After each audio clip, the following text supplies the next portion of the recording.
ಬೆಂಗಳೂರು ಕರಗ ಉತ್ಸವ ನಡೆಯುವ ಧರ್ಮರಾಯಸ್ವಾಮಿ ದೇಗುಲದಲ್ಲಿ ಮುಜರಾಯಿ ಇಲಾಖೆ ಭಾರೀ ಗೋಲ್ಮಾಲ್ ಮಾಡ್ತಿದ್ಯಂತೆ.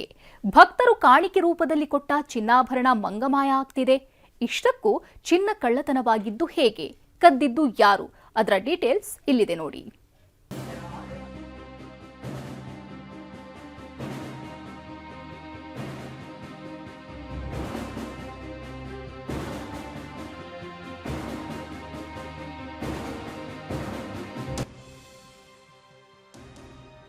ವಿಶ್ವವಿಖ್ಯಾತ ಬೆಂಗಳೂರು ಕರಗ 800 ವರ್ಷಗಳ ಇತಿಹಾಸ ಹೊಂದಿದೆ. ಪ್ರತಿ ವರ್ಷ ಚೈತ್ರ ಮಾಸದ ಶುದ್ಧ ಪೂರ್ಣಿಮೆಯಂದು ನಡೆಯುವ ಕರಗ ನೋಡಲು ಲಕ್ಷಾಂತರ ಭಕ್ತರು ಕಾಯ್ತಾರೆ. ಈ ವರ್ಷದ ಕರಗ ಮಹೋತ್ಸವಕ್ಕೆ ದಿನಗಣನೆ ಶುರುವಾಗಿದೆ. ಆದರೆ ಕರಗ ನಡೆಯುವ ಧರ್ಮರಾಯಸ್ವಾಮಿ ದೇಗುಲದಲ್ಲಿ ಚಿನ್ನವನ್ನೇ ಕದ್ದಿದ್ದಾರಂತೆ. ಮುಜರಾಯಿಯಲ್ಲಿ ಭಾರಿ ದೊಡ್ಡ ಮಟ್ಟದಲ್ಲಿ ಅವ್ಯವಹಾರ ಆಗ್ತದೆ. ಅವರು ದೇವಸ್ಥಾನದಿಂದ ಒಡವೆನ ಜೋಬಲ್ಲಿ ಇಟ್ಕೊಂಡು ಹೋಗಿದ್ದಾರೆ. 10 ಲಕ್ಷಕ್ಕೆ ನಾವು ದುಡ್ಡು ರಿಲೀಸ್ ಮಾಡ್ಬೇಕಂದ್ರೆ 2 ಲಕ್ಷ ಕೊಡಬೇಕು ಅಂತಾರೆ.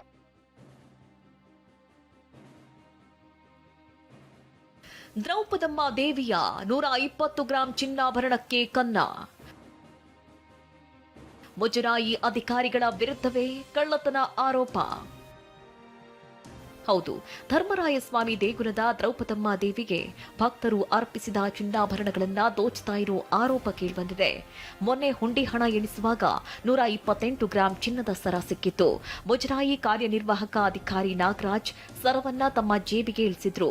ಸಿಸಿಟಿವಿ ಪರಿಶೀಲನೆ ವೇಳೆ ಸತ್ಯ ಗೊತ್ತಾಗಿ ಪ್ರಶ್ನಿಸಿದ್ದಕ್ಕೆ 3 ದಿನದ ಬಳಿಕ ವಾಪಸ್ ತಂದು ಕೊಟ್ರು. ಆದರೆ ಅದು ಕೇವಲ 68 ಗ್ರಾಂ ಅಷ್ಟೇ ಇತ್ತು ಅಂತ ದೇಗುಲ ಆಡಳಿತ ಮಂಡಳಿಯ ನಿಕಟಪೂರ್ವ ಅಧ್ಯಕ್ಷ ಸತೀಶ್ ಗಂಭೀರ ಆರೋಪ ಮಾಡಿದ್ದಾರೆ. ದೇವಸ್ಥಾನದಲ್ಲೇ ಬಂದು ಚೆಕ್ ಮಾಡೋರೆ, ಅವತ್ತು ಇದು ಚಿನ್ನ ಅಂದ್ಬಿಟ್ಟು ಮುಜರಾಯಿ ಅವರೇ ಬಂದು ಚೆಕ್ ಮಾಡಿದ್ದಾರೆ. ಆದ್ರೂ ಅವರು ದೇವಸ್ಥಾನದಿಂದ ಒಡವೆನ ಜೋಬಲ್ಲಿ ಇಟ್ಕೊಂಡು ಹೋಗಿದ್ದಾರೆ. ತಗೊಂಡ್ಬಂದ್ಬಿಟ್ಟು 63 ಗ್ರಾಂ ಇದೆ, ಇಲ್ಲ 68 ಗ್ರಾಂ ಇದೆ ಅಂತ ಅದರಲ್ಲೇ 2 ಮಾತು ಮಾತಾಡ್ತಾರೆ. ಮತ್ತೆ ನನಗೆ RTI ಮುಖಾಂತರ ರಿಪ್ಲೈ ಕೊಟ್ಟಿದ್ದಾರೆ, 68 ಗ್ರಾಂ ಇತ್ತು.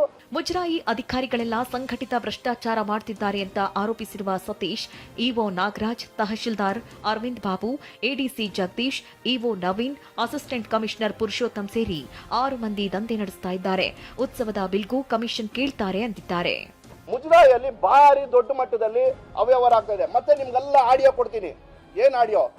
10 ಲಕ್ಷಕ್ಕೆ ನಾವು ದುಡ್ಡು ರಿಲೀಸ್ ಮಾಡ್ಬೇಕಂದ್ರೆ 2 ಲಕ್ಷ ಕೊಡಬೇಕು ಅಂತಾರೆ. ತಹಸೀಲ್ದಾರ್ ಓಪನ್ ಆಗಿ ಕೇಳ್ತಾರೆ, ಇಒ ಓಪನ್ ಆಗಿ ಕೇಳ್ತಾರೆ, ಪ್ರತಿ ಒಂದು ಆಡಿಯೋನು ಇದೆ, ಓಪನ್ ಆಗಿ ಕೇಳ್ತಾರೆ. ಇನ್ನು 10 ಲಕ್ಷ ರೂಪಾಯಿ ಬಿಲ್ ಮಂಜೂರು ಮಾಡಲು 2 ಲಕ್ಷ ಕಮಿಷನ್ ಕೊಡಬೇಕು. ಕಳೆದ ವರ್ಷ ದೇಗುಲದ ಹೂವಿನ ಅಲಂಕಾರದ ಬಿಲ್ 28 ಲಕ್ಷವಾಗಿದ್ರೆ ಕೇವಲ 8 ಲಕ್ಷ ಕೊಟ್ಟಿದ್ದಾರೆ.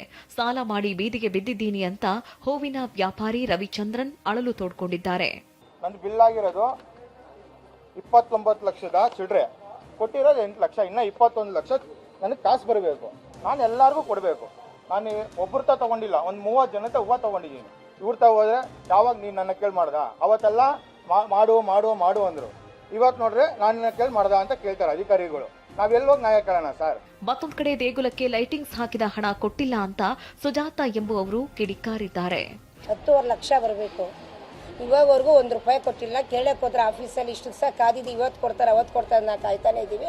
ಇವತ್ತವರೆಗೂ ಅವ್ರು ಕೊಡ್ತಾ ಇಲ್ಲ. ಬೇರೆಯವ್ರಿಗೆ ಆಗಿದೆ, ಕೊಟ್ಟೆ ಆಗೋಗಿದೆ ಅಂತ ಹೇಳಿದ್ಮೇಲೆ ನಮಗೆ ಭಯ ಆಯಿತು. ಅವ್ರು ಇಂಡೈರೆಕ್ಟಾಗಿ ನಮ್ಮ ಬೇರೆಯವ್ರನ್ನ ಕಡೆಯಿಂದ ನಾವು ವ್ಯವಹಾರ ಮಾಡೋದು.